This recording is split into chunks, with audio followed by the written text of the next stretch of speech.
Hiroshima आणि Nagasaki उद्ध्वस्त झालं, जपान परत ताटमानेनं पोरांना उभं राहिलं. कुणाच्या जोरावर राहिलं? तुमच्यासारख्या लिंबू टिंबू पोरांच्या जोरावरती जपान परत ताटमानेनं उभं राहिलं.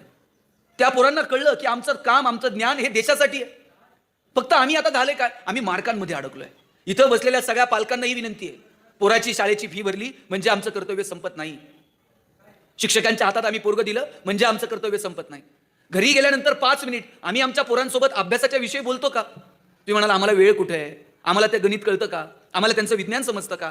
सगळ्या आयांना सांगतो, तुम्हाला त्यातलं गणित कळत नसेल, त्यांचं सायन्स कळत नसेल, पण घरी आल्यानंतर पोराला पुरीला विचारा, आज शाळेत काय शिकवलं, बघू जरा तुझी वर्गपाठाची वही लिहून घेतलाय का, उद्या काय अभ्यास सांगितलाय. 5 मिनिट एवढं बोलायला जरी सुरुवात केलं ना तुम्ही तुमच्या पोरांशी, तरी पोरांना कळेल की आईबापाचं आमच्या अभ्यासाकडे लक्ष आहे. मला मान्य आहे, खेड्यापाड्यात आईबापाला कामं इतकी आहेत, शेतावर जायचंय, घरातलं करायचंय, पण आपण करतो कोणासाठी? आपण जे सगळा राडा वाढून ठेवलाय हा पोरांच्या भविष्यासाठी. आणि या पोरांचं भविष्य ज्या शिक्षणावरती अवलंबून आहे, त्या शिक्षणावरती बोलायला जर आम्हाला वेळ नसेल तर 5 मिनिट फक्त वेळ काढा. नसेल अभ्यासातलं समजेल, पण तू बाबा काय केलं एवढं विचारायला तर वेळ आहे की नाही? आम्ही फक्त मार्क विचारतो, मग ते गुणवंतांचे सत्कार वगैरे वगैरे. मी हल्ली ते सत्कार समारंभाला जर गेलो ना, पूर्वी मला सवय होती त्याला मार्क विचारायचो, तुला किती मार्क आहेत. आता ते विचारायचं पण बंद केलं.